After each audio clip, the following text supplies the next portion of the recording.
Hello everyone, warmly welcome to the second session of CTM Festival's Discourse program. My name is Aneta Jori and one of the curators of the Discourse program of the festival, and I'm super happy to host this event or this session what we are going to have, and the title of this session is Critical Modes of Listening. And I'm really sorry about the massive delay we had, but you know, this whole technical issue we have and this life where we are now, or this pandemic, can cause different issues, so we are really sorry about that. Critical modes of listening. Obviously, this is a really huge topic, and we will come to this topic from a very different, many different angles in a sense. And this is why we invited 4 presenters and 4 speakers to get a little bit into this topic and give a little bit of input on how we can listen nowadays, or what are we listening to, or what are our new habits of listening. So this is going to be the main topic of today, or this conversation. So we propose the following questions to this session, namely, is it possible to decolonize listening? And if yes, then how? How can we disrupt colonial categorizations and correlations between sound and ethnicity, sound and dominance? And our last question would be that what are the roles of existing epistemological constructions and transcultural sound practices within these processes? And as mentioned, we invited 4 speakers to answer these questions. And our first speaker, who is already here in the studio, will be Carla Maiel, who will talk about transcultural sound practices that have transformative potentials in reshaping ideas of culture and its politics. Then we will have an incognito presenter, guest researcher, who I'm not telling their name yet. Later on you will know, because they're also going to be here, or at least live, and answer some questions from you. And they're going to talk about their theory, or like ideas around sonus that separates the materiality of sound from its epistemological construction. So that's going to be the second presentation. And then finally, in their lecture performance, AM Kanngieser and Zoe Todd will bring together sounds, voice, and prose to reflect on the European impetus of separation of people, ecologies, and culture. So as you could hear, we will have 3 very different ideas on the topic of critical listening. And we will have about 25 minutes for each presentation, and then after 25 minutes, we will have about 10 minutes for a little discussion. And at this stage, I would really like to encourage you all who are at home to send in questions, which you can do 2 ways at the moment. So if you're watching us via YouTube, please type in those questions via the YouTube chat. You can see it on the right-hand side. And if you're watching us via the website, or on the website of CTM, you can also send in messages via recording them, so recorded questions. So for that, you just have to do a very short registration on Streamback, and then after that, just shoot them in, and we are really looking forward to those questions and also seeing your faces, because especially in these times where we are in, it would be nice to see you also who are there behind those different tools you are using to watch us. So now I would like to introduce our first speaker, Carla Maier, who is an independent researcher based in Berlin, working at the intersection of sound studies, post-colonial and cultural studies, music and culture anthropology. And Carla was just recently had a Marie Curie Fellowship at the University of Copenhagen with her project Traveling Sounds, a sensory ethnography of sonic artifacts and post-colonial Europe, and I think she will also talk about this project maybe a little bit later on. She has published on modes of listening and sound practices in electronic dance music, sound art, Afrofuturism, skateboarding, urban space, and around public monuments. She's also the author of the monograph, which just came out in 2020, Transcultural Sound Practices, British Asian Dance Music as Cultural Transformation. And I think she's also ready to talk about this book and also about the results of her research. And her presentation's title is Rhythm, Disruption, Transformation, Sampling Politics, and Transcultural Sound Practices. So Carla, the stage is yours. We are really happy that you are here live and also made it to the studio, because you are based in Berlin. Thank you, Anita. Thank you, CTM, for having me, and to all of you who are listening and watching. Thanks so much to the CTM team for putting together such an exciting discourse program and for making space for this year's topic on transformation that is manifesting and untuning through such diverse and inspiring thought and practice at this festival. In my contribution today, I will be talking about transformation through a number of sonic and analytical angles, focusing on musical examples from South Asian influenced music production in the UK more specifically, and also an analysis of sound practices and critical modes of listening.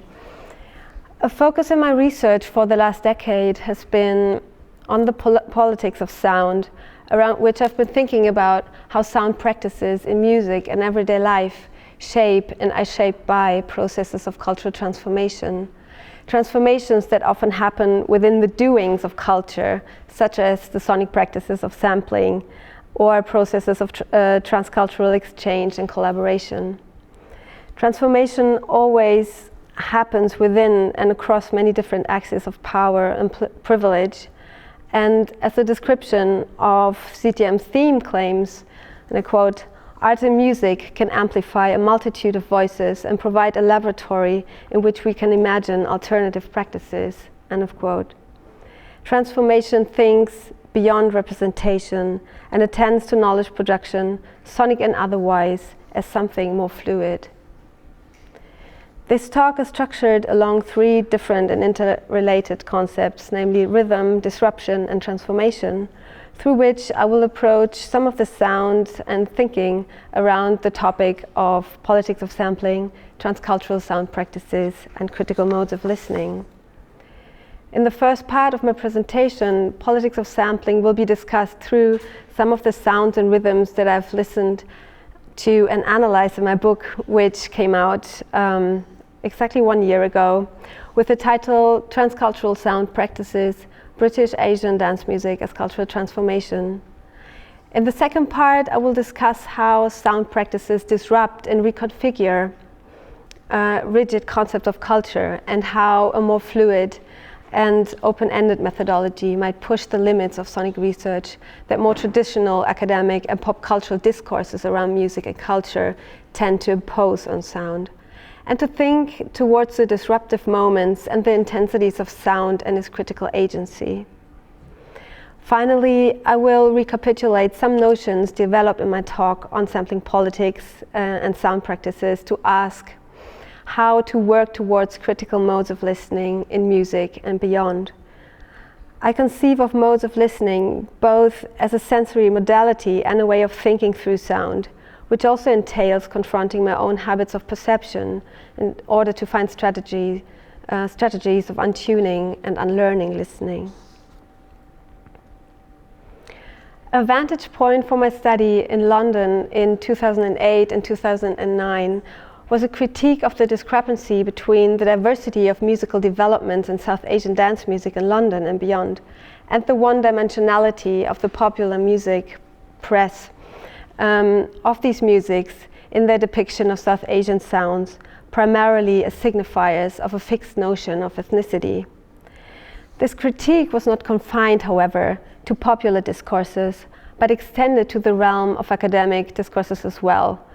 Since the 1980s, when world music, for instance, became a marketing strategy to sell so-called non-Western music to a wide mainstream audience, that was often accompanied by descriptions such as traditional, folk, or tribal, and in this way, musical production that entailed musical influences from diverse musical traditions and techniques from inside and outside of Europe were put into this category, and thus served to divide it from quote-unquote modern Western pop music. From British Asian bands such as Alap, formed in Southall, West London in 1977, who were one of the first British Asian bands to gain popular attention in the UK for their mixing of South Asian sounds with British pop music instrumentation, to artists such as British Sri Lankan musician and producer meLê, who became popular in the second half of the 2000s with her politicized mix of rap, Indian and Brazilian samples and London club sounds. These musics have persistently been perceived in relation to some sort of authentic Indianness, a strategy of othering against which whiteness is defined as the often unarticulated norm. And this is despite the fact that the music by artists such as meLê was firmly based in the UK electronic music production and was produced as part of many transnational collaborations across Europe, India, the Indian subcontinent and Africa, and so on. So this type of essentializing cultural politics of music has been criticized by a number of academics already in the 1990s, such as the authors of a highly influential book, Disorienting Rhythms, The Politics of the New Asian Dance Music, in which music, media and cultural studies scholars Sanjay Sharma, Ashwani Sharma and John Hutnick were taking account of the diverse musical scenes in the UK that were created through various bands, dance music projects, club nights, record labels and radio shows that they summed up as the new Asian dance music. They stated that, I quote, "What is common to this music is not simply the ethnic marker of Asian, rather its concomitant articulations of roots, and in brackets, identity, belonging, place, and roots, in brackets, or routes, cultural flows, movement, translations. The global musical adventures of fundamental Talvin Singh and Nitin Sawhney and their collaborations with other international artists make it difficult to fix the origin of their sounds, especially as it is produced in places such as Mumbai, New York and Johannesburg, as well as in London. Nevertheless, it is argued that their music is uniquely made in Britain, even if it is clearly not wholly of it." End of quote.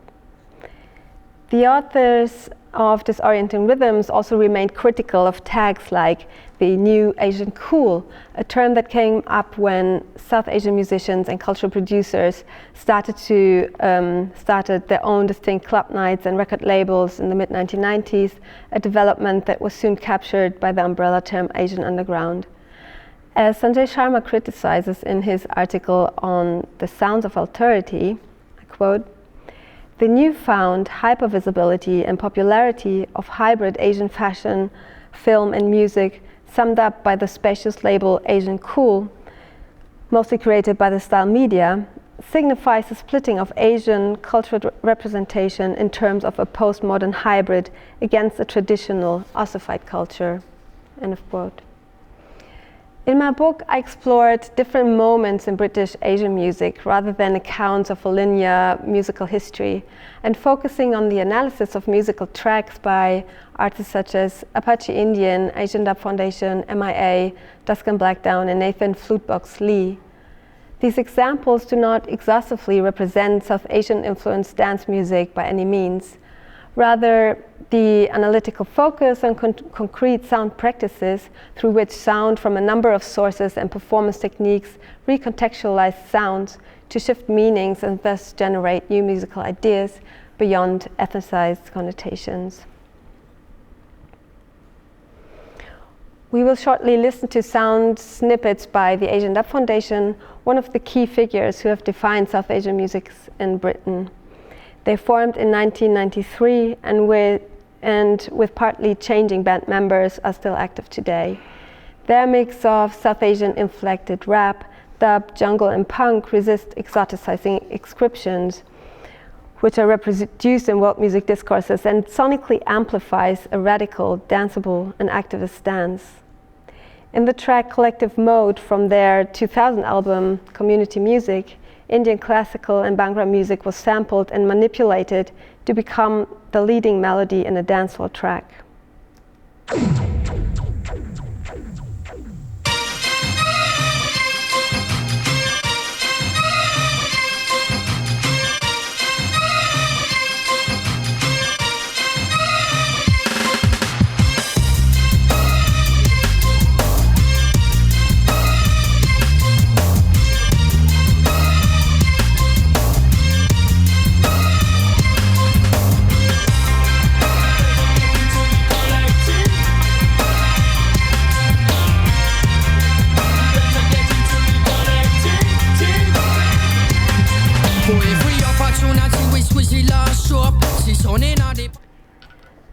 In this track, there's no clear line that could be drawn between one musical origin or musical tradition and another.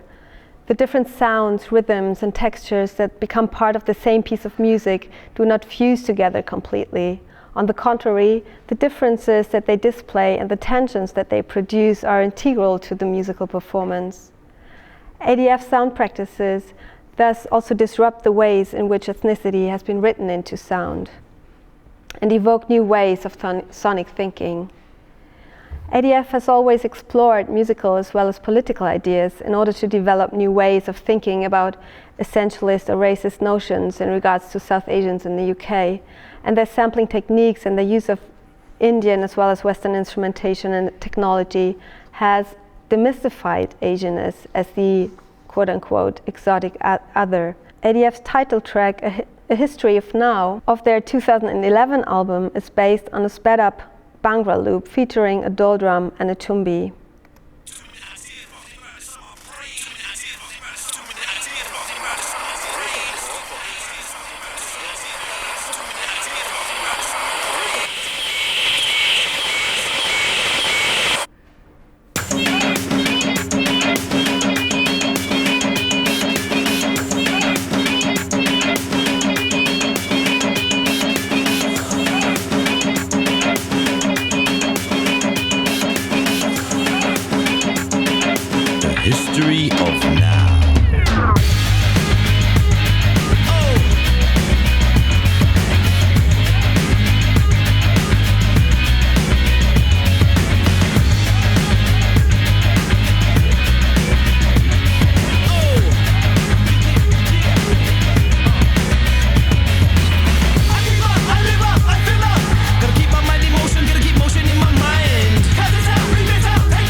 History of Now.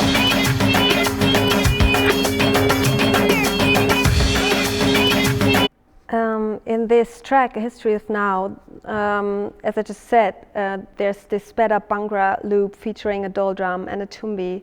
The dol drum is a double-barrel drum played with two sticks, one for the bass and one for a higher note. And the accompanying tumbi is a wooden plucked instrument from the Punjab region that provides a high-frequency, repetitive melody in this track. So looping and speeding up this Bhangra sample thus also results in a repetitive and highly danceable rhythmic pattern. After a number of repeats, the bass guitar kicks in, introducing the full force of ADF's instrumental fabric of distorted guitars, a three-chord punk rock riff, a thumping bass line, and a straightforward beat on the drum set. The tumbi melody keeps running through the track, providing a repetitive hook line in the instrumental parts. ADF has created a distinct sound that has constantly reshaped what actually constitutes popular music in the UK. A critical mode of listening is evoked in how ADF's sound practice is recontextualized in different versions of the A History of Now music video. The track's initial video addresses the information overload of digital communication technologies. Jimmy Cauty, founding member of KLF and The Orb, then produced a series of visual interpretations of ADF's track, which feature the political protests on Tahrir Square in Cairo and in Tunisia in the context of the so-called Arab Spring of 2011, events which coincided with the release of ADF's album. The Asian Dub Foundation's distinctive sound generates transnational trajectories of struggle against hegemonic power structures in contemporary Egypt and Tunisia. In this process, ADF sound practices actualizes different struggles across media formats and beyond the boundaries of race and ethnicity. I now turn to musician and producer's MIA's sound practices, which amplify her politically loaded lyrics that deal with issues of immigration, gun crime, surveillance, and war. particularly with regard to the transnational repertoire of sound and intertextual references she draws from. MIA's sound practices can be read as inherently transcultural sonic fictions. We are listening to her track Sun Showers from her 2005 album Arular. I bongo with my lingo and beat it like a wing, yo. To combo, to Colombo, can't stereotype my thing, yo. I salt and pepper my mango, shoot spit out the window, bingo, good I'm in the bingo. Now what I'm doing my thing, yo. Quit bending all my finger, quit beating me like your Ringo. You wanna go, you wanna win the war, like PLO, I don't surrender. The sun shines that all of my troubles are over you. My baby, I'm searching as I'm reading at you, 'cause I'm watching you, my baby. The track uses a cut-up version of the Sonclave with only the first 3 hits being played, turning the rhythm into fragmented and disorienting beat. The other sonic element which is dominant in this sound practice is the synthesized conga sound. The dry and high-pitched sound was created with the Roland MC505 drum machine used here to substitute the bass drum. The juxtaposition of the clave rhythm and the synthesized conga sound creates an affinity with reggaeton.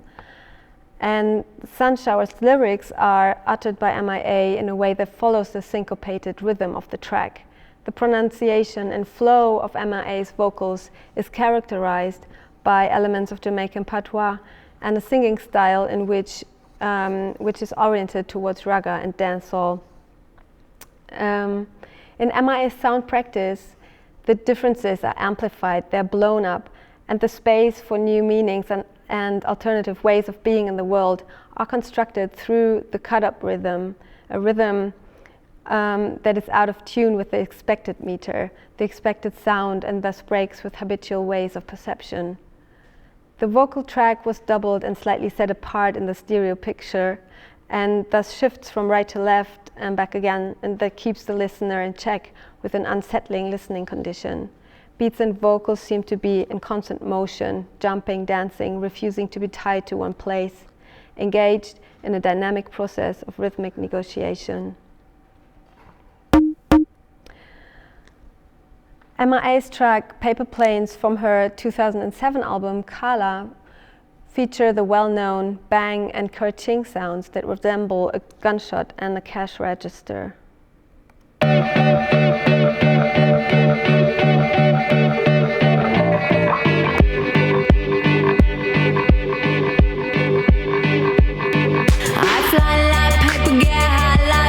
If you catch me at the border, I got visas in my name. If you come around here, I'll make them all day.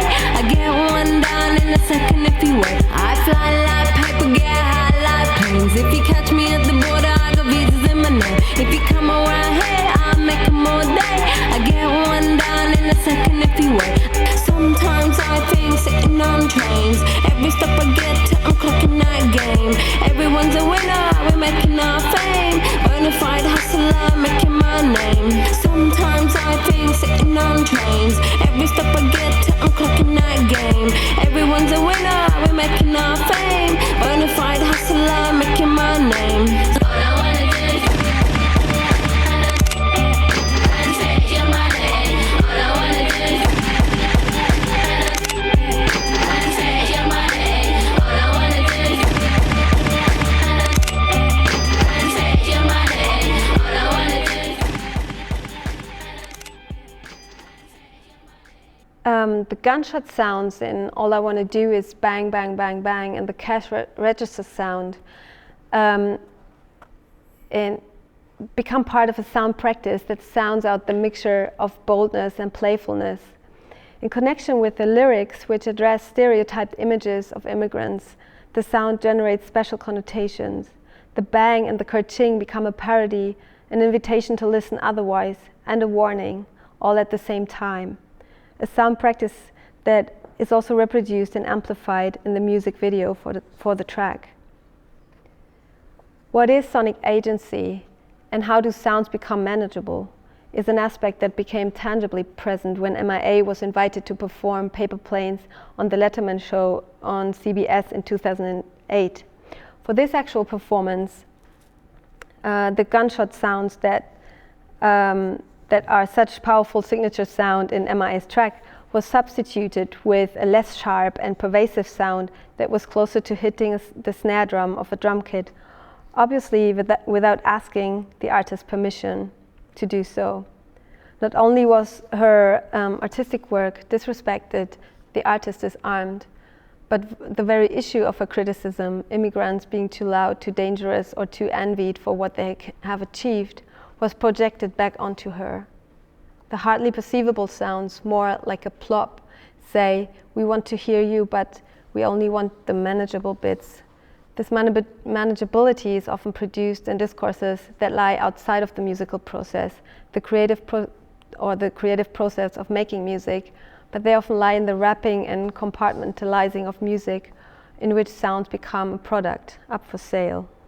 This analysis of musical tracks presented some instances of how limiting notions of ethnicity can be disrupted and critically revised, and how a turn towards the concrete sound practices of sampling and sonic manipulation might reveal a more nuanced politics of sound and rhythm, and one that generates critical agencies beyond verbal and logocentric descriptions.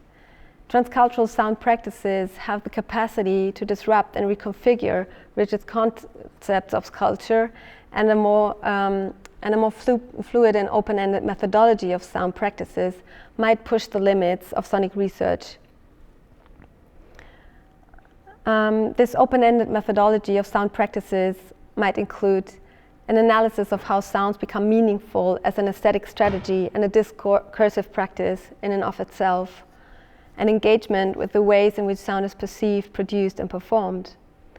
Conceiving of sound practices as emergent sonic ideas, as critical modes of listening, and as part of wider social realities and hierarchies. Conceiving of sound practices as a transcultural practice, therefore, means thinking about how sound is related to and intervenes into discourses of race, class, and gender, and how specific sound practices generate and transform these discourses. Thus, transcultural sound practices are about the concrete workings of sound and their performance, but it is also about how sound practices become relevant, as well as contested within larger contexts of musical production and sonic experience and various cultural transformations. To conclude, I will recapitulate some notions developed in my talk on sampling politics and sound practices. So while working on the very concrete material of sound and music, sound practices, a concept I developed in this book, have the capacity to create new narratives, to amplify alternative histories, and to forge new relationships between music, politics, and the wider social world. It is not the sound itself that naturally develops a political power that points in exactly the progressive direction you might envision, but the ways in which sounds are treated, sampled, and manipulated can become an aesthetic strategy of navigating new sonic ideas and relationships, which include musical, verbal, visual, and performative elements of music production in a way that indeed becomes political.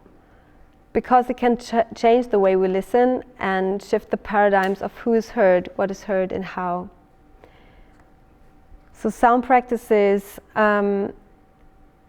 is exactly about this. It's not about, or the transcultural sound practices is not about a culturalistic reformulation of ethnic identity in a migratory and globalized world. It pushes beyond identity as a fixed entity and towards processes of cultural transformation as a repertory of resources, dances, and new sonic fictions, and how they have emerged from South Asian cultural production in the UK and beyond. Listening as a form of disruption means to consider the agencies and situations which bring certain sounds into existence, and to notice what particular sound practices give attention to those agencies. A critical mode of listening entails reflecting on and untuning the ways in which we as researchers are also entangled in these affective, sensory, relational workings of making and perceiving sound and rhythm. In this talk, this was done by amplifying some sound practices and techniques used in South Asian influenced music production and how they can be used to challenge conventional concept of culture. I argue that a more fluid methodology of sound practices contributes to a more critical listening and sonic thinking. Thank you.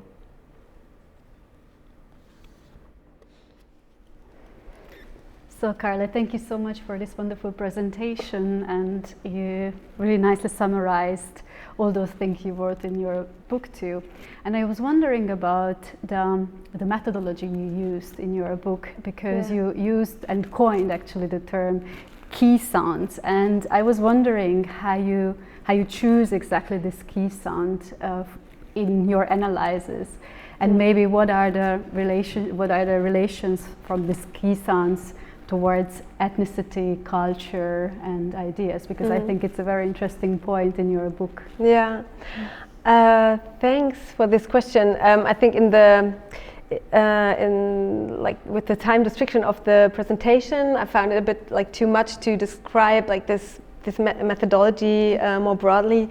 But what these key sounds meant for me, it was for me a way to really zoom into very concrete sound practices in certain tracks, and then such a key sound could sometimes be a sound which is very like heavily culturally connoted in a certain way, and then to show that when, for instance, like this Bhangra sample comes in and it's totally like decontextualized in this dancehall piece by the Asian Dub Foundation, then what happens at this point? So it was more like to say key sound. It's not like a signature sound or a sound that kind of has an inherent meaning, but more to say that it becomes key in a certain sound practice. And I think that's... Yeah, all right, thank you. And you also wrote in your book, and I'm sorry in this position because I could read it, that you also used interviews. So there was this two kind of methodology behind it, and not only analyzing those tracks, but also conducted interviews. Yeah. And why? When I started, so actually I became very interested in South Asian dance music through my own interest in drum and bass music and so on. And in Germany, I went to a lot of clubs and so on and listened to this music. But when I came to the UK, this was like a kind of a new level, so to say, also of all this kind of dance music culture, and then I only became aware also of the South Asian presence in that, like in the particularly in the mid 90s, and so I kind of became aware of that, but I couldn't really grasp what's going on. And so when I started this study in 2008, 2009, I also wanted to speak with a lot of people, like from like musicians, but also cultural producers, radio presenters, and so on, to get a feeling about this scene, and to and also talk a lot about the different musical practices and also the whole context, and get a better feeling of that. Although then in the end, in the book, I decided to focus a little more on the actual like sound, like the recorded sound, so to speak, but this was also like a back and forth between conversations with the artists and analysis of musical pieces.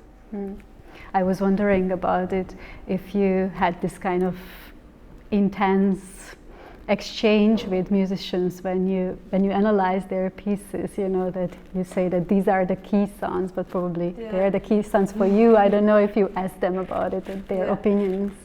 So I mean, a key sound can be so many different things, and it's not that I define what it is and then that's it. So of course, it's there was like more or less conversation in the process. So with people from the Asian Dub Foundation, I had several conversations, and also with some other local artists such as Nathan Flutebox Lee, and so yeah. But then with MIA, it became a little bit more difficult because she totally was like in the mainstream, and then she was also away from Europe and so on. So yeah, I don't know if that's the answer to your question. For sure. And I can see that we have also a video question from Streamback, so I would say that we can play it now and we'll see. And after that I will also have another question to you. Okay. Hi there. We are seeing massive reactionary forces in global society, but in juxtaposition to also many emancipatory movements. It is a simultaneous process, I guess. In which way do you think the cultural practices you presented played a role in this? And how do you think critical listening can be implemented to support post-colonial voices? Thank you. Okay, it's a very good question. I guess. Yeah, I have to see how I can respond to that. Also a very complex one. So yeah. I understand it. I would like to maybe ask back if you mean that how these sound practices or their agency, how this becomes productive in contexts that also are outside of the music itself, that it's more like it becomes like a critical force in like wider discourses. Is that right? I think that was the question about. Question. Yeah. And I think, yes, I think it needs so many different angles to get at that problem, and I think that that music really plays a big part in this, in really like also changing how people think and so on. On the other hand, of course, there have been a lot of examples where sound is also used to actually reinforce certain power structures and reinforce also highly racist and so on attitudes and rhetoric. So it's I think it's not that sound is kind of progressive or like critical in itself. It's the sound practice. So you have to do something with the sound in order for it to really have this agency. Yeah, it's really nice. And I know that you also work on it recently in a different way. So I know that you wrote your book your PhD in 2012, and now it was published last year, obviously, in a rewritten form. But what happened in between, or how do you work on this? Because I know that you have different methods nowadays, what you use for this idea. Yeah, I think one thing that's become more and more important for me was also to not only to kind of analyze musical recordings and so on, and have these interviews as a side on the side, but to merge these different ethnographic practices, but also to really work with different sound formats. So, for instance, I'm also developing a podcast series in which I'm interested in modes of listening and sound practices, and this includes conversations with a number of different artists and like musicians, but also sound artists and so on, and to engage in conversations about how we actually listen in everyday life, and how there are also certain regimes of listening that we also have to kind of become attentive to, and how can we actually start like listening otherwise. And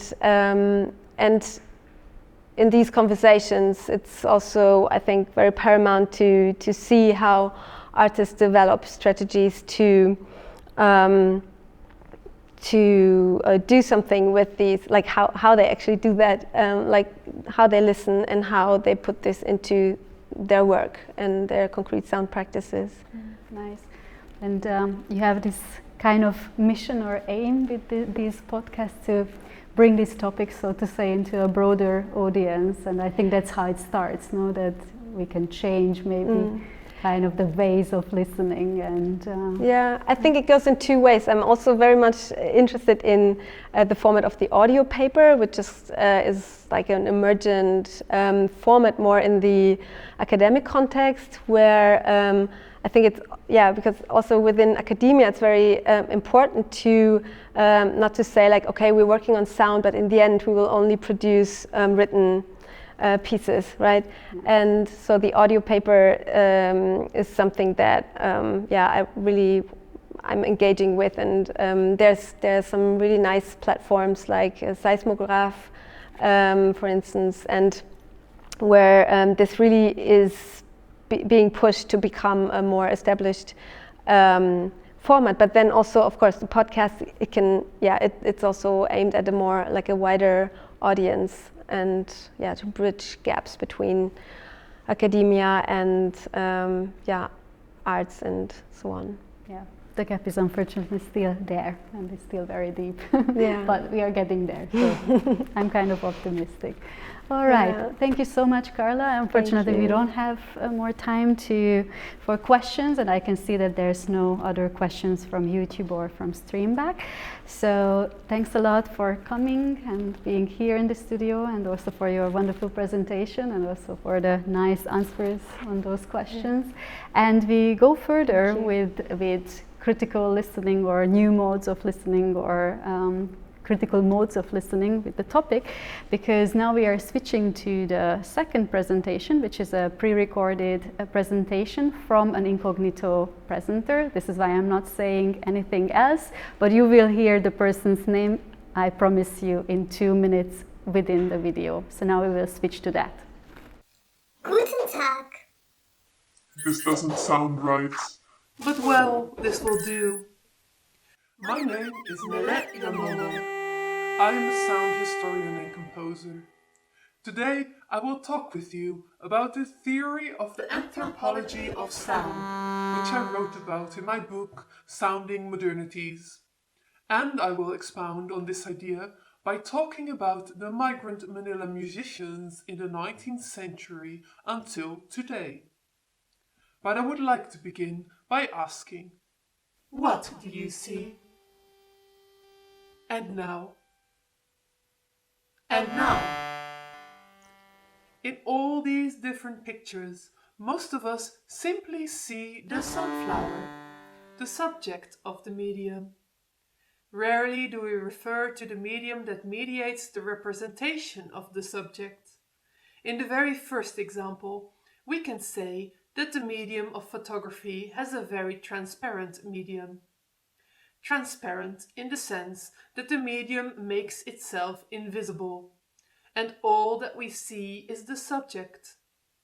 Whereas Van Gogh's painting brings to our attention the texture of brushstroke and his post-impressionistic vision of the sunflower. In my research, my reflections bring me to fundamental philosophical categories of ontology, what do we know? And epistemology, how do we know? Conventional cultural historiography, one that is based on the study of material culture as its ontological subject, typically builds its arguments around the cultural artifacts. This becomes obfuscated when we study post-colonial objects that it may have exactly the same artifacts, but may have contradictory understandings attached to it. This is why, in my research, I became more interested in the epistemologies of modernity and within it, understandings of race. And to understand these epistemologies, we need to examine how such understandings are mediated. What media and media processes formed such understandings? Very apt in this theoretical reflection is the shift in thinking that transpired in German media theory in the 1980s. Drawing from Foucault's notion of the historical a priori, media philosopher Friedrich Kittler transformed this into what he calls the technological a priori. More recently, Bernard Sigert proposes the analytical towards thinking cultural history as a history of media. Within the framework, cultural techniques, Kulturtechniken, replace the emphasis on authors or styles with a sustained attention to inconspicuous technologies of knowledge. Hence, cultural technique is premised on the inseparability of culture, technology, and media. Another media theorist, Joseph Voigt, expands the definition of media to be encompassing technologicals and artifacts like electrification, the telescope, or the gramophone, alongside symbolic forms and spatial representations such as perspective, theater, and literature as a whole. Within this scope, we can include the human body, its performances and representations, also as medium that constitutes the cultural techniques. Thus, if we follow this thinking, media, in its expansive definition, is the episteme. As a performance and sound scholar, this conceptual shift allows me to refocus my analysis from artist biographies or artistic canons and conventions towards an investigation of how cultural production generates epistemological understanding of race as they are embodied, performed, and heard. The late Benedict Anderson and later Arjun Appadurai argue that nation and modernity are imagined communally. For Anderson, such understanding is mediated by books and newspapers which millions of people read together to form a collective imagining. This is such a profound way of explaining in very simple terms the epistemology of nation and modernity. Except, the problem with this is that it assumes that everyone was literate in the 19th century, when in fact, in Europe alone, less than 20% were able to read. I therefore argue that the epistemology of the modernity in the 19th century transpired through other senses. In my research, I am therefore more interested in hearing history and the theoretical inquiries of acoustic epistemology. To analyze my historical case studies, I formulate my own conceptual framework. I do this by doing synesthetically comparisons to Hans Belting's concept of iconology.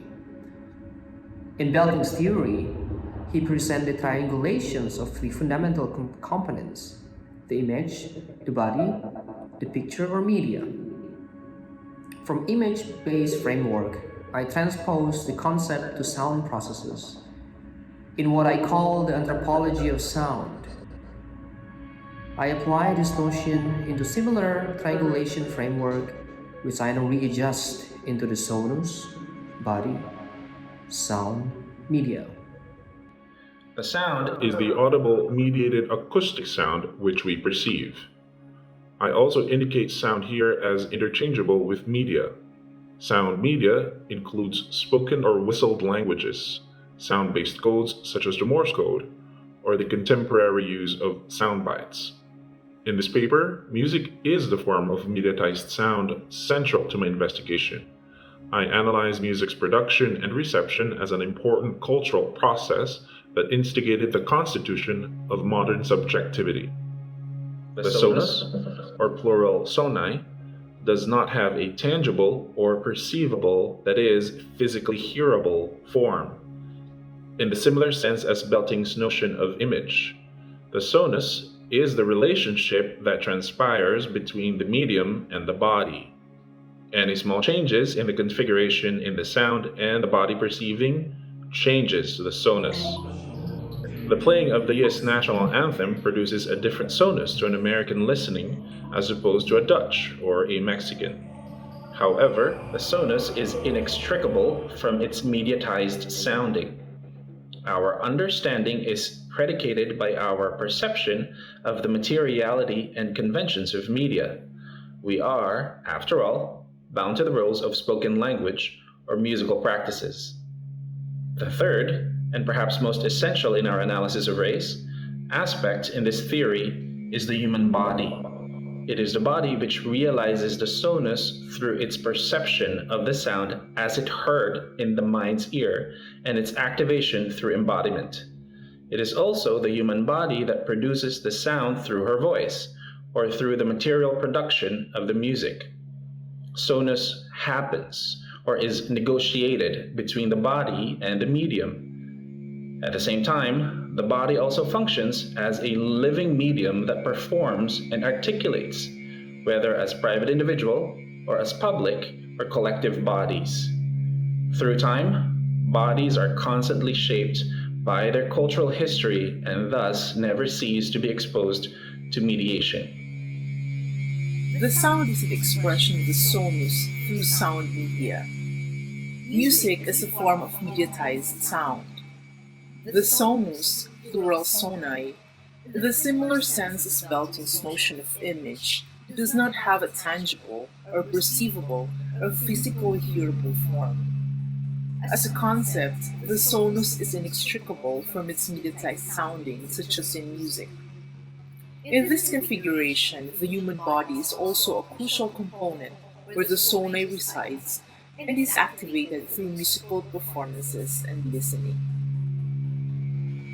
In this sense, I argue for the importance of considering music as a medium and technology, in the same way that writing systems are. In considering music as a technology, I mean this in the way that music is a medium through which the soni of modern race is materialized.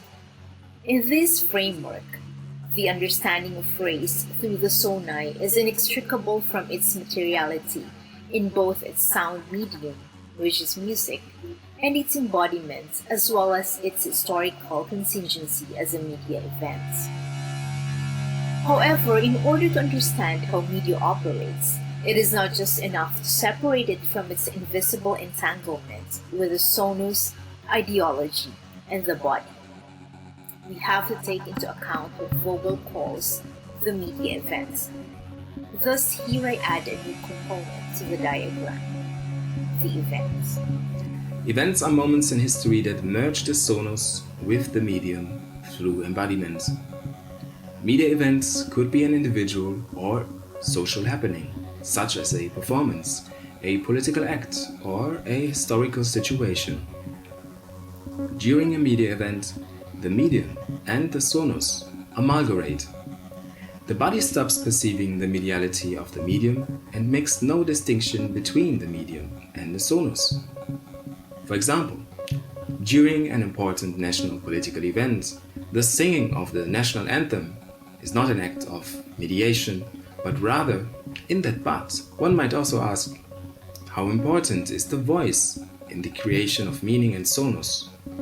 When a lover hears, "I love you," it is the body and the voice that gives those words their particular meaning. But in case of a lecture, what happens when the lecture is delivered by a different voice, a different body? Outside the discourse of classical musicology, philosopher Michel Gaillot argues how contemporary technology of iconoclastic sound production, of techno music, reconfigures our experience of what I call the sonus.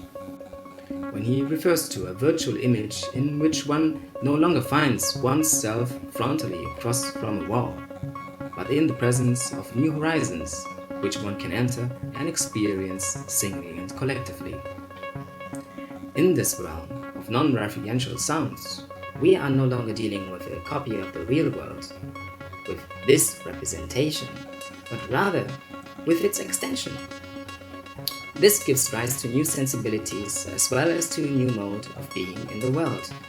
By disentangling the four components, I analyze how the medium, the sonus, or the body could migrate geographically, or from one body to another, and reconfigure separately in specific historical events. Good day. Guten Tag. Sampurasun. Magandang araw. This Doesn't sound right. Well, this would do. In the 19th century, professional and commercial theater and opera established a cultural sphere that was autonomous from the institution of religion and the monarchy. These commercial theater and opera performances provided the mediality of modernity. And in my argument, what I call the sonic scapes of modernity. It is important to note that the circulation of globalizing theater and music industry in the second half of the 19th century, Manila was not just in the receiving end. Central in this dissemination of acoustic modernity in the Asia Pacific was Manila and the Manila musicians. At the time, when there did not exist nation-states in Southeast Asia yet, people coming from the Spanish Philippine Islands were called Manila men, and the musicians were called Manila musicians. Within Spanish colonial Philippines, the natives of the islands were called Indos. Most European colonizers called their colonial subjects Indians. In the 19th century, the word Filipino refers only to European Spaniards born in the Philippines. With no nation or state to identify them with before the establishment of the Philippine Republic, the term Manila man became the term used to refer to natives of the Philippines when they traveled to other territories. While most of these men were not necessarily natives of Manila, the city must have served as a synecdoche for the Spanish archipelagic territory. Filipinos migration historian Floro L. Mercini traces this label back to the 16th century to refer to the local Filipinos who were recruited as seamen for the Trans-Pacific galleon ships, many of whom jumped ships and stayed in the Americas. In the 19th century, Manila men became an important classificatory term for the imperial bureaucrats who began to implement modern record keeping and census in their colonial territories. Manila musicians were involved in the migration of modern Western music across the different cities in the Asia Pacific. Church and military-trained Filipino musicians became in-demand human resources in the modernization projects of the neighboring cities. Acoustic modernity, along with the hiring of their sound laborers, the Manila musicians, was an important issue among the citizens of the urban capitals in an ongoing translocal competition for modernity. This was heavily discussed on opinion articles on newspapers as in the Midday Herald on 20th of August 1895. Quote, "It is a matter of some surprise that a city like Singapore do not possess a town band. They have one in Padang, and why not here in Singapore? Take a glance at the model settlement of Shanghai, for instance. For the past 15 years, they have had an efficient town band composed of some 30 old Manila musicians. And they perform in public 2 or 3 times a week, and are paid for their services out of the municipal rates, quite as a matter of course. And why could not the same plan be adapted in Singapore?" Unquote. In my research, I scavenged for surviving historical newspapers and archival documents from disparate archives to piece together a general pattern and some specific details in the movements of sounds and ideas instigated by the migration of Manila musicians. In 1869, Manila musicians were recruited as court musicians of King Norodom in Phnom Penh to expand the kingdom's musical repertoire. In 1881, Shanghai was the first to form its own municipal band composed entirely of Manila musicians. Here are some of the newspaper program announcements of the Manila bands in other cities where they migrated to, in Penang, Medan, and Singapore. Here is a possible photo of the Santa Cecilia Band in Singapore in 1913. And here I show some of the passport applications of the different Manila men trying to apply for entry to work as musicians in different cities across Asia. Archival documents show that the Manila musicians have been part of the diplomatic and missionary efforts of the Spanish Empire in the Asia Pacific since the 16th century, which traces their long history of musical migration. But it is in the 19th century that they began to be part of a globalizing commercial music industry. Betwixt the boundaries of nations and cultures, the liminal Filipino musicians served as agents in the modernization processes of other Asian states. Many military and police state bands in Southeast Asia were initially formed by Filipino musicians. This role will continue into and throughout the 20th century as Filipino musicians worked in the ever-increasing numbers of clubs, concert halls, and entertainment venues in Asia. There are not many recordings of the Manila bands, but here is an Edison Ambrol wax cylinder recording of the Philippine Constabulary Band during their US tour in 1909.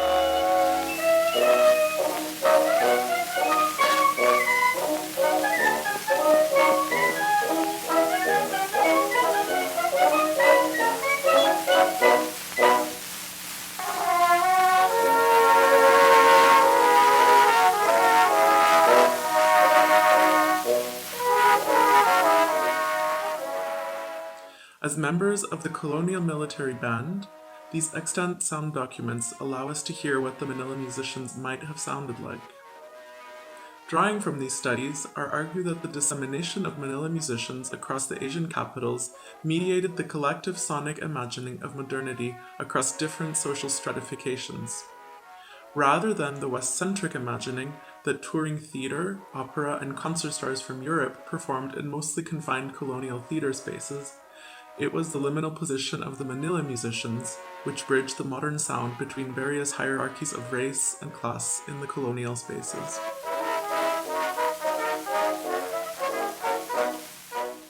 To come to my conclusion, I want to bring back the main points of my lecture.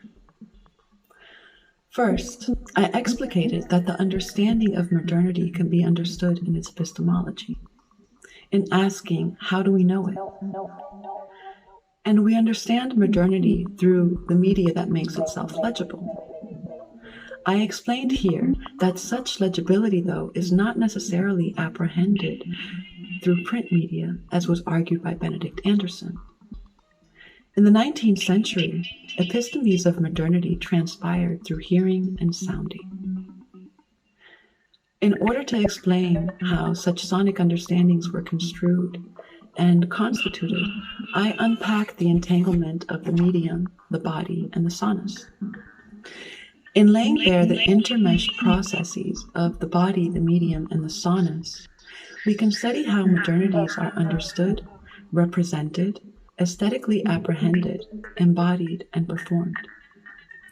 And by using this methodology to examine the global flow of cultural modernity, we can observe how the media, the embodiment, and the soni of modernity often disentangle and disassemble from each other to form new configurations of modern medialities and epistemes. The encoding and decoding of such imagining of this acoustic experience of modernities ultimately transpire in their embodiments. It is the body which repeats, replicates, displaces, and diversifies the imagining and enunciations of modernities through its performance. In the last section of my presentation, I showed different contexts and instances of the Manila musicians' embodied performances of modernity in the different local kingdoms and colonial cities in the Asia Pacific. As such, the bodies of the Manila musicians were the sites of modernist contestation and aspirations. For the colonialists, the Manila musicians' embodiment of the music was seen as an imperial triumph. For the local audiences, hearing the music, the sonic media, is consumption of the mediated performances of the Manila musicians' embodiment of the sonai, of modernity. Thus, what has been commodified was not music in itself per se, but the embodied transculturalization strategy that is evolved by the colonial cultural processes of the Filipino. And therefore, for the Asian audiences, the Manila musicians' bodies became the very medium that mediatized the sonai of modernity. The performance of the Manila musicians replicated, displaced, and diversified the sonai, or what is essentially the epistemes of modernity. The epistemes of modernity.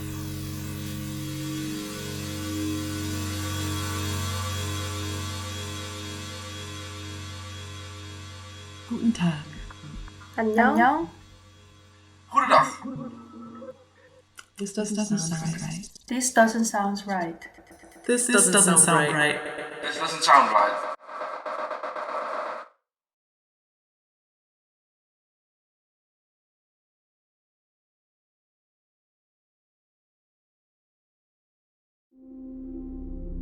Many years ago, I became lost in videos of the Mariana Trench. The trench, lying 11 kilometers under the surface of the sea, formed from the collision of tectonic plates slicing the Earth's mantle. It hides things that I had never seen, but once seen, I can never forget. Luminous creatures, those I had only ever encountered in my most elaborate dreams.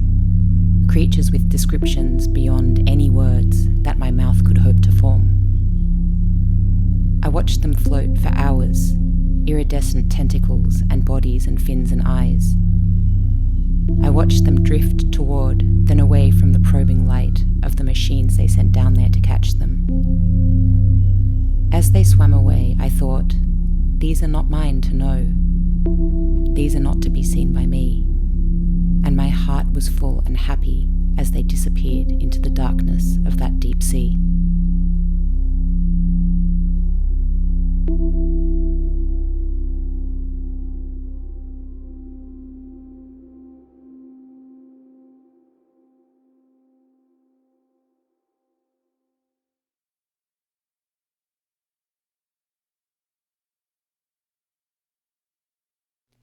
Decolonizing listening requires a complete undoing of how we are taught to listen as Anglo-Europeans. Narrowly misconstrued as conditional on the ears and the voice, listening is understood as instrumental to sharing language. Listening is, as all communication, trained.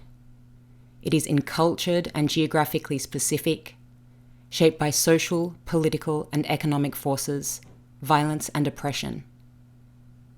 Despite this, it is expected that we listen in universal ways.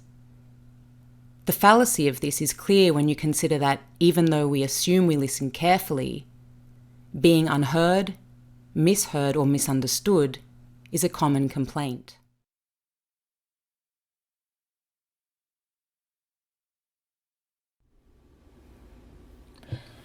Listening is deceptively simple at times, but how we listen is entwined with how we live and may give us insight into how we tend to ourselves and others. Necessary questions such as from where do I listen, how do I listen, to what do I tend, and what do I hear are important when thinking about environments and ecosystems. These questions show us that we are always working across difference, which is itself always in becoming and unknown. The simplicity of such questions belies a profound and critical recognition and responsibility essential to any movement toward abolishing a world built on white supremacist violence and dispossession. The kind of listening that we are attempting to theorize alongside and play with here is unequivocally arduous, slow, and constitutes many lifetimes' work and thought undertaken by many people across many places. It seeks to undo how we know, live, relate, and comport ourselves. It also seeks to undo abstractions of harm, capitalist extraction, domination, and complicity.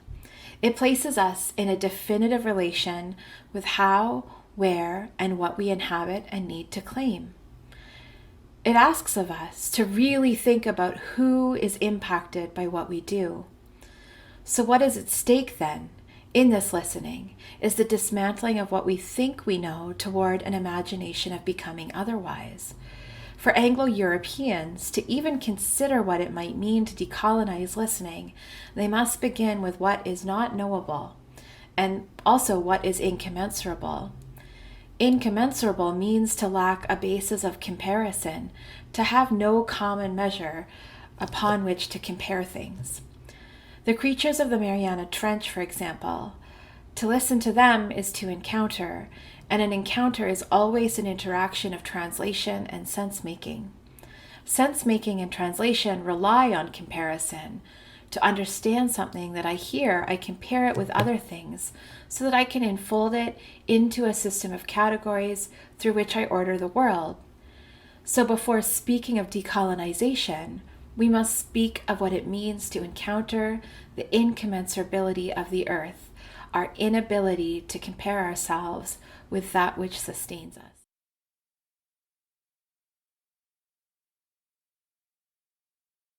To listen to what is incommensurable is to understand that what is being attended to is not like something else.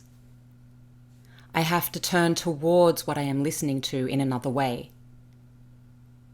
When framed as a turning towards or an attending to, the practice of listening requires a change in disposition on the part of the listener, not necessarily to a stance of preparation or intervention, but to a willingness to be present with whatever comes.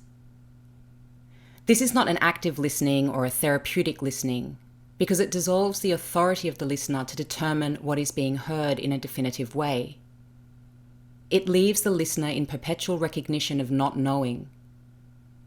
To both acknowledge and sit with what one brings, and at the same time to continually let go of what one imagines is being said based on your own ideas of what you bring, requires a near constant navigation.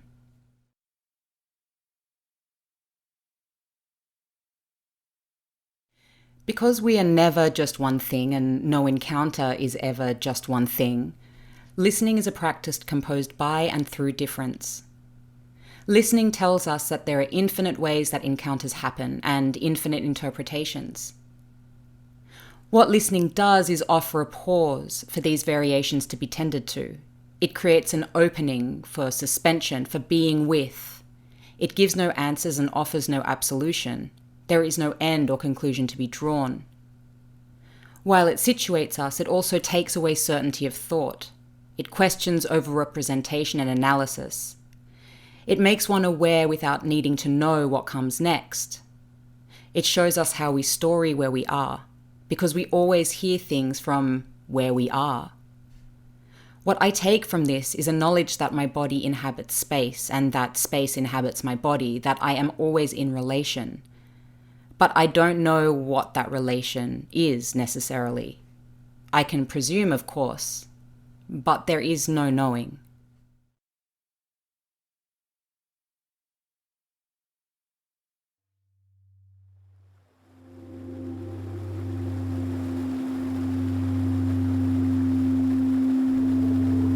Six years ago, I wrote a short piece for Canadian Urbanism magazine entitled Creating Citizen Spaces Through Indigenous Soundscapes.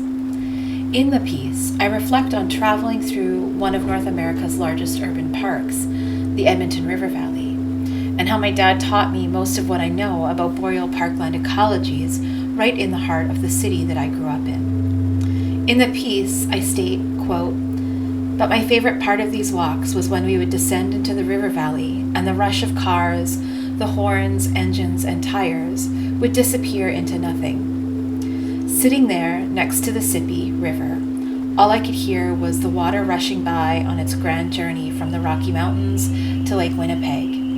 My dad would narrate these sounds, explaining the Namweowak sturgeon swimming by below the North Saskatchewan's waters, the grasses and shrubs that grew at the water's edge. Sometimes in the spring, we would hear the frogs on the river's bank singing raucously into the city's inky black night," end quote.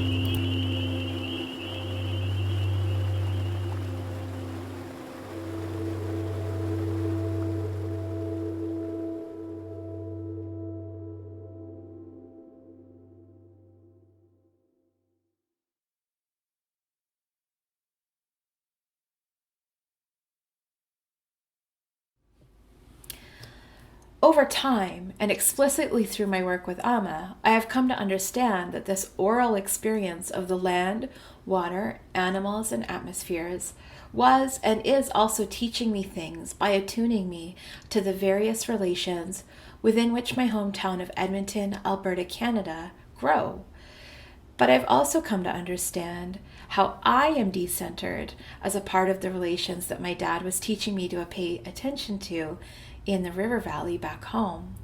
So as much as I was listening to the land, Indigenous teachers have taught me that the land, water, animals, and other beings listen to us as well. North American and European anthropologists have spent a great deal of time studying and working with Indigenous communities to better understand Indigenous hunting practices. And so anthropologists have learned from Cree hunters in northern Ontario and Quebec, as well as Venki herders in Siberia and Inuvialuit fishermen in the western Arctic in Canada, that there are many different Indigenous societies who share important teachings about the ability of animals or game or fish to hear humans talking about hunting or fishing. And so there is an importance of being respectful in one's speech and not bragging about catching animals.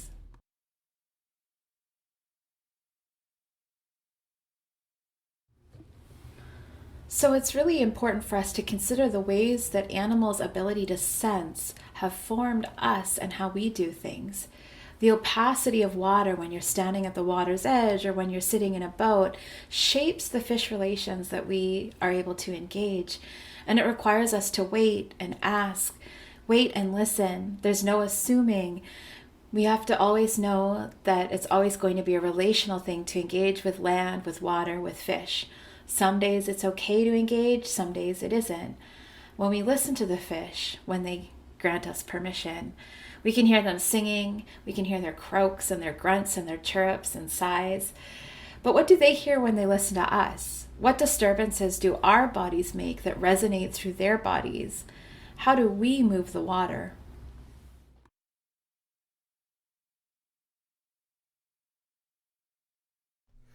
Not everything is for everyone, especially not for Anglo-Europeans. The biggest thing to undo is always needing to know. We need to think how knowledge is tied to a colonizing disposition. Who is knowledge for and who is knowledge about? Colonization is about taking things. This is what Goenpul scholar Aileen Morton Robinson writes when she argues that white possession is the mode of rationalization underpinned by the, and I quote, desire to invest in reproducing and reaffirming the nation-state's ownership, control, and domination. In her book, The White Possessive, Morton Robinson begins with a comment from her uncle Dennis Benjamin Morton, which captures this succinctly. He says, and I quote, "The problem with white people is they think and they behave like they own everything."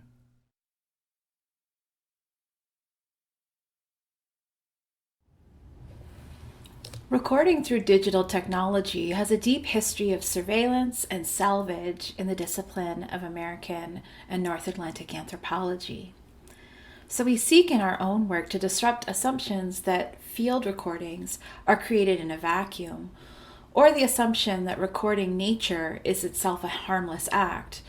Drawing on teachings from Indigenous mentors and teachers in our projects, and through relationships that guide our scholarship and art, Our commitments are to attending to lands, waters, atmospheres, animals, plants, rocks, and other beings as agential and autonomous. This work explicitly centers the self-determination of more than human beings and works iteratively with place, time, and beings in order to ensure that things are recorded with appropriate protocols or permissions where possible. This means drawing on Emma's work on attunement and also teachings from Indigenous teachers and mentors about how to listen properly to the land and more than human beings. You can look, for example, to the work of Leroy Little Bear. And this teaches us how to know when and how these beings grant appropriate permissions or communicate desires to not be bothered. These approaches disrupt Western Enlightenment science notion that everything is available for collecting, cataloging, revealing, and reporting upon.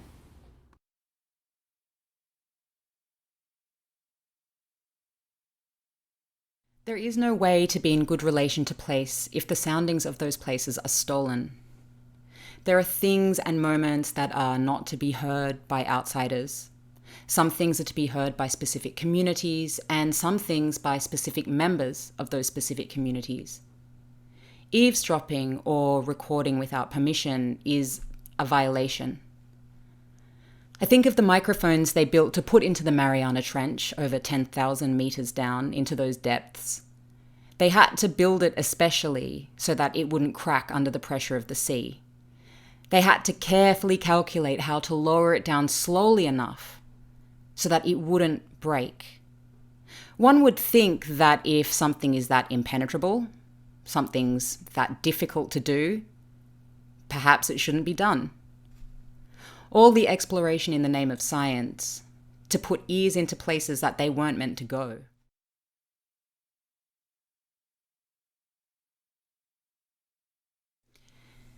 In our practices, we listen for permission before we do anything. We sit and we wait until there is an answer resonant in our bodies, a deep sense of how and where to move. Without this sensing, nothing is done, no move is made. This attunement depends on a commitment to waiting. To feel an answer, to feel permission, often takes time. Introductions need to be made, our intentions need to be named and shared. This isn't only with humans, this is with the land, with the ocean, with the fish. Sometimes it takes months of listening, sometimes years. Sometimes an answer never comes, and that is in itself an answer. Over time, we've grown to understand what a no feels like, what a yes feels like. I have learnt what happens when I ask and receive a no and I do it anyway. My equipment fails, my microphones break, plans go awry. The fish don't come, they swim away. My body feels the heaviness and anxiety of things not done properly. Things feel wrong.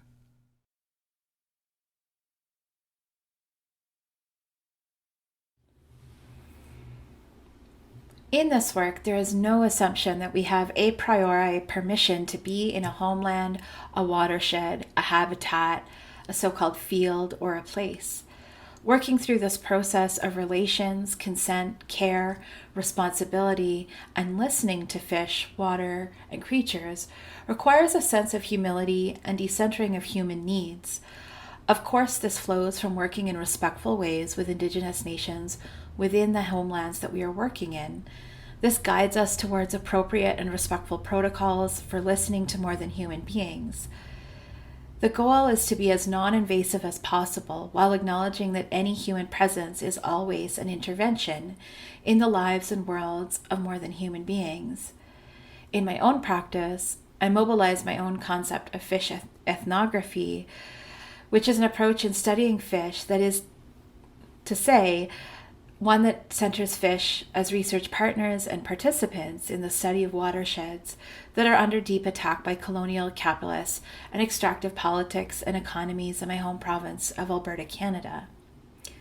The research teams that I work with commit to working in ways that never apply invasive scientific techniques. No autopsies, no radio tagging, no experiments on fish as conventional Western biology might seek to do. Instead, we work in a way that relies on studying fish within the webs of relations they already exist in, getting to know how they nurture and are nurtured by other beings they coexist with.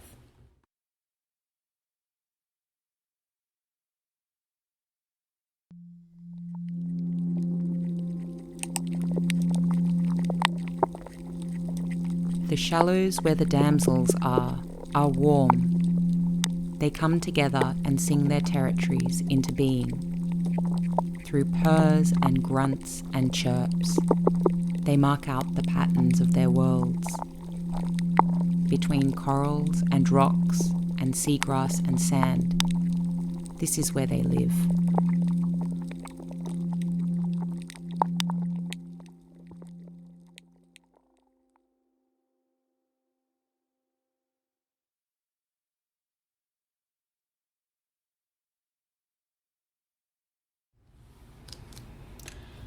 I learned to pay attention to the fish from spending my summers on lakes and rivers and creeks with my family in central and western Alberta.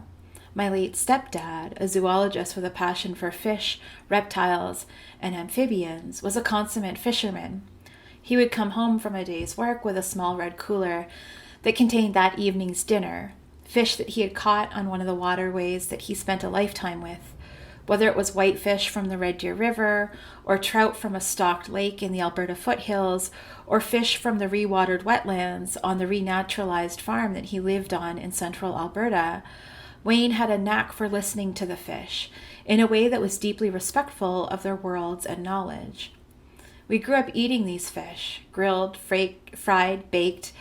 So when I think of the waterways back home, they are also integrated into my very being as they helped nourish me, feed me, and they grew me up from childhood to adolescence. In order to catch fish with the skill and attention that Wayne practiced, you must embody the kind of listening that AMA is employing in their work. You know the difference between spring runs and summer meanders. You study the sedimentation, the color of the water, the way it runs from season to season, year to year, and decade to decade.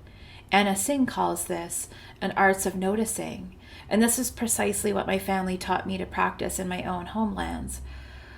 What I want to highlight here is that it is possible for Anglo-European folks like my stepdad, like my settler mom, to come into good relations with place and being through listening, through attention, through noticing.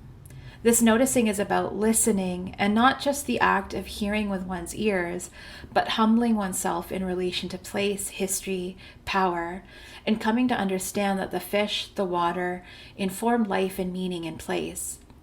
This requires also coming into humble and reparative relation with Indigenous societies, laws, and peoples who have been in relation to particular places in my home province since time immemorial.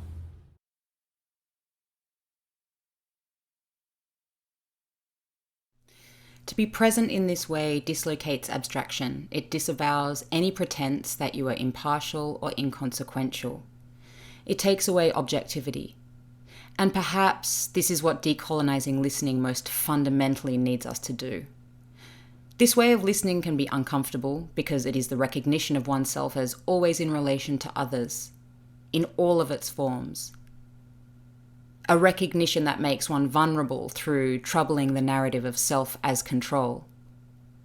While there are always desires to escape the hauntings attached to us, listening reminds me that my body is always collective and historical. It reminds me of my lineages. And this is necessary, particularly when there is a tendency to erase and forget that the dispossession, exploitation, and extraction that these lineages bring are ongoing. Listening is coming to a place as who you are and who you are perceived to be in relation to where you are, and accepting that this is never benign and nor is it arbitrary. In fact, it is the very ground from which one unfolds and must be prioritized.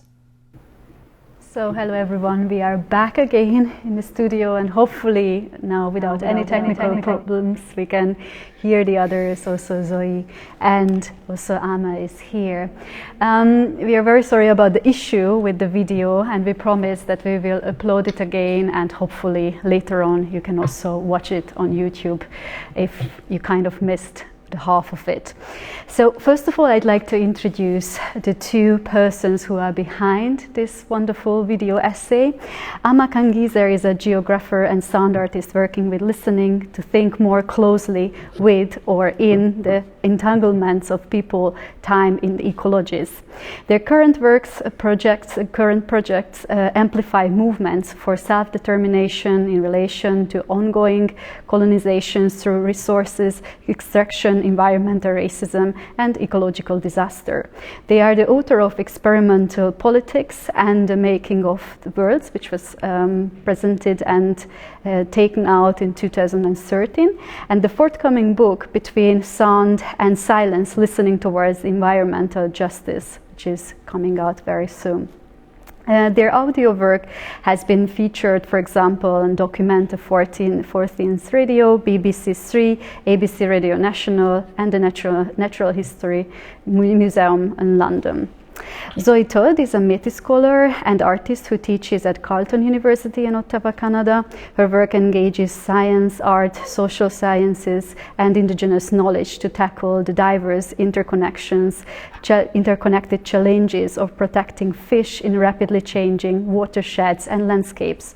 Through her work in indigenous environmental studies, she focuses explicitly on applying Métis philosophy, art, and law to reassert reciprocal relations with fish, water, and aquatic species. She's also the founder of the Institute for Freshwater Fish Futures, and maybe we can talk about this institute also later on.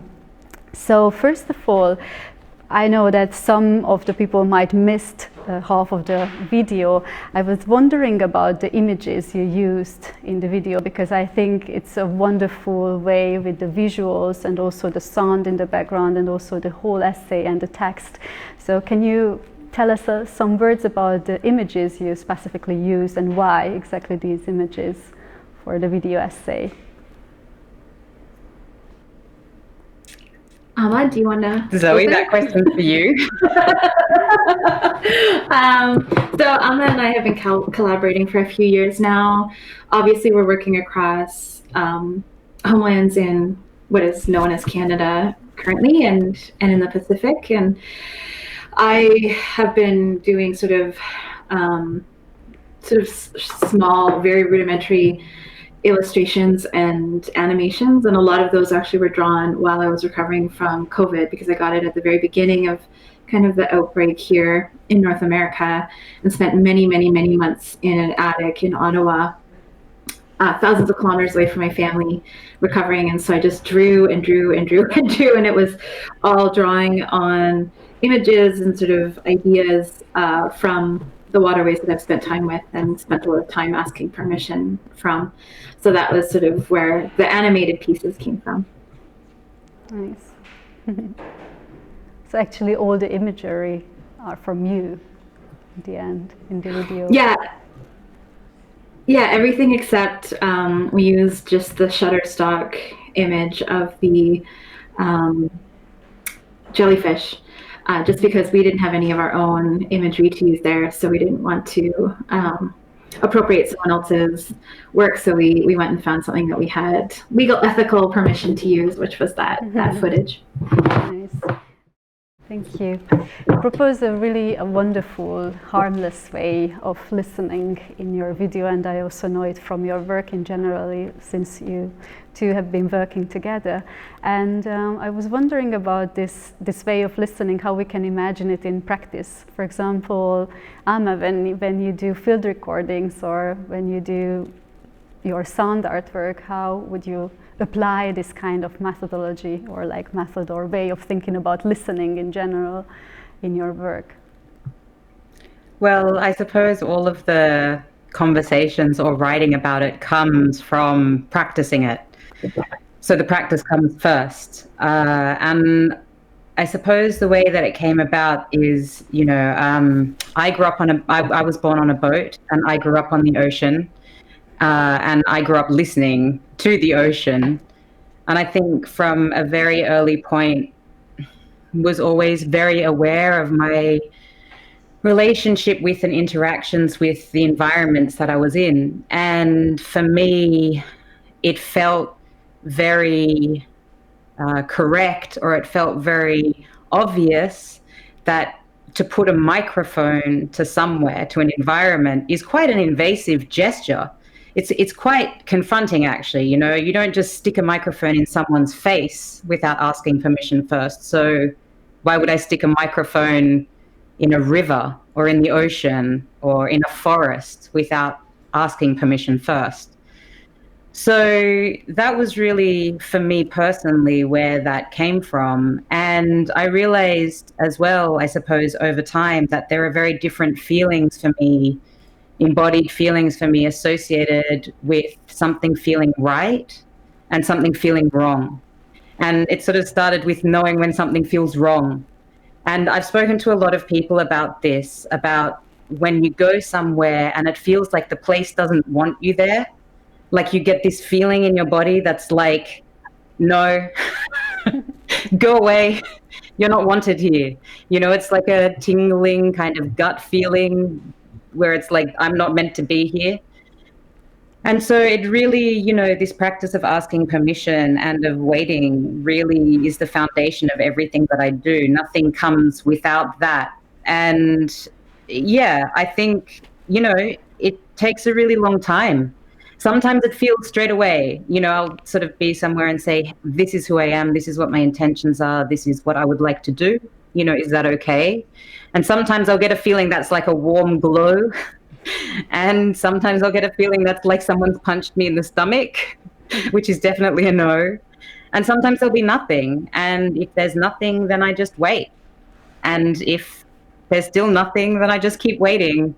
And sometimes I just leave, because if it's too long, I leave. So, you know, I think it's a very practical practice. You know, it's not something that's like a theoretical thing. It's literally about asking permission in a very clear, practical way. So it's more about... And if I can... Yeah, please. Well, I was just going to say, so, you know, Amma is coming from the position of a settler in Australia.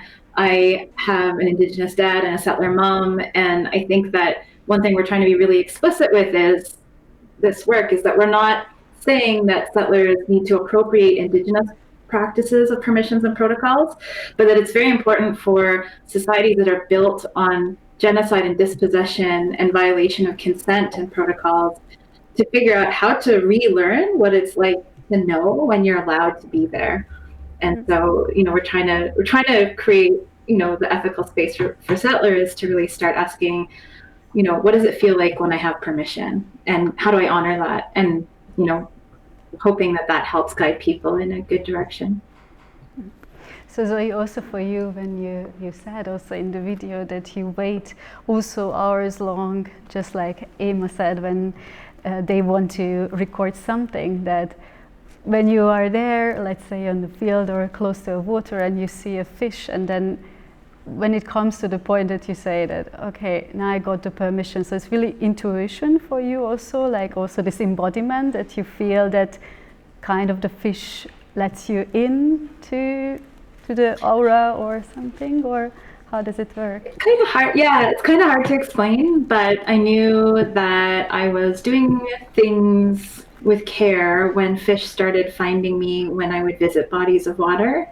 And it happened all over the place, not just in places I grew up, but like visiting Cambridge, a friend and I went for a walk one August afternoon, and all of a sudden, like, we sat next to the river, and for the whole several hours that we sat there catching up, there were just fish feeding at the water surface. And, you know, you could say that, oh, that's just a coincidence, but it started happening a lot in other aspects of my life, and in places where people said, oh, there's no, you know, I've never seen a fish swim in this polluted canal.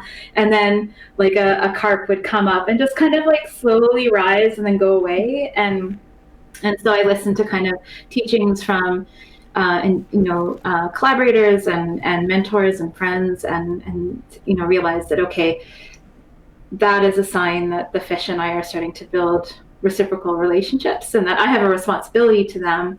And so there's other ways that I feel that they strongly kind of guide my work, and they're very hard to quantify, and they're not things I can put in grant applications when I'm asking the government, like, please fund this environmental project that we're doing.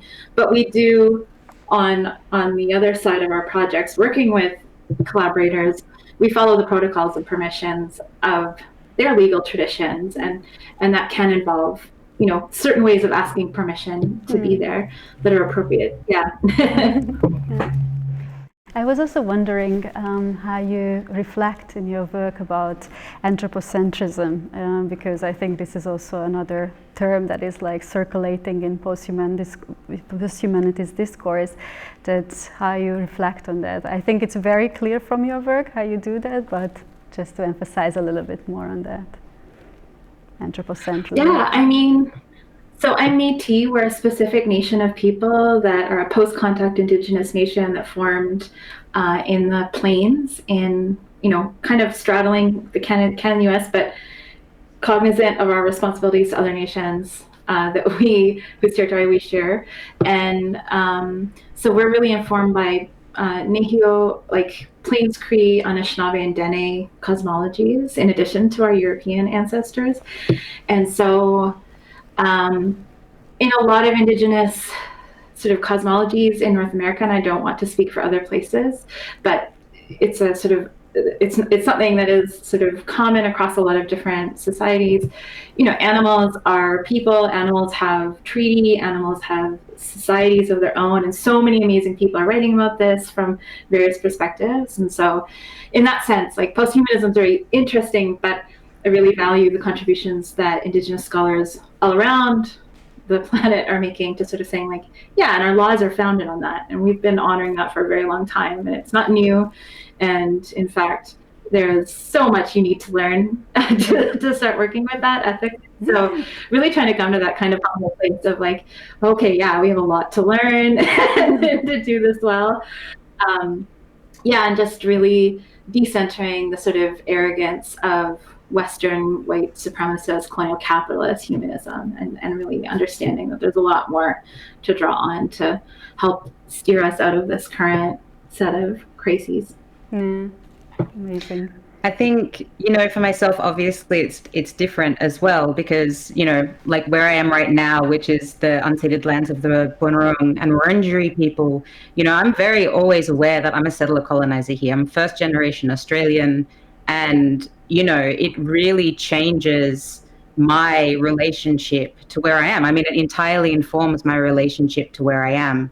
And I think, you know, for me, I can practice very much some kind of attunement with my environment, but I don't know, like, I don't know what birds are saying. I don't know what trees are saying. Like, that's not, you know, it's not for me to know. And I think that's something that's really important, particularly for Anglo-Europeans working on this stuff. You cannot appropriate Indigenous knowledge and Indigenous ideas. You can't just be like, well, now I'm going to listen to a tree and the tree is speaking to me. Like, it's just terrible, you know. And I think really, for me, the best that I can do is to say, this is very different for me. You know, this is different from me, and I can be in a good relation with this thing. You know, I can be open and have this kind of care, but it's not with an expectation that this is that this is mine, or that there's ownership, or, you know, a demand in any way from there. And I think that's a very fine line that people have to walk, because I certainly do see a lot of, you know, Anglo-European scholars like getting into this whole like, oh, we're now one, you know, this kind of idea of like, I will be nature. And it's another form of colonization. The arrogance, you know, to assume, especially in places that are colonized by Europeans, to assume that we have a right to that place, or a right to demand anything of that place, and be anything more than an extremely grateful, you know, an extremely grateful interloper. You know, I think that's something that needs to be thought about quite a lot. Yeah. Nice. And for the last question, because I can see that we have only questions for one more, I was wondering about what is the next step.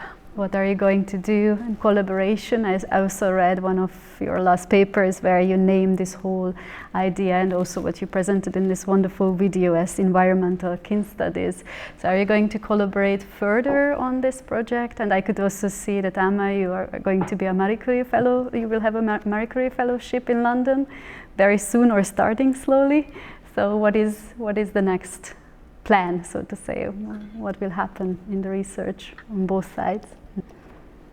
Well, Amma and I are going to continue our artistic collaborations and our theoretical collaborations, but we're also connected to broader networks of scholars that are driven by Indigenous scholars in Canada, the US, the Pacific, and Borneo. And we're trying to get funding to set up an international network driven by projects that are already happening on the ground. And we just want to help drive that funding to the community projects that communities are undertaking to protect watersheds and protect freshwater fish. So that's where that Institute of Freshwater Fish Futures comes into. It is an entity that exists, but it's been very hard to convince white settler scholars and funders that they should let us fund these connected projects. But and Amma, I think, has some other things that are going on that they might want to give us more info on. No, not really. I mean, that's quite extensive. I mean, I think, you know, the more experimental work that Zoe and I are kind of keen to do is also to move, you know, there's very much an academic impetus towards writing.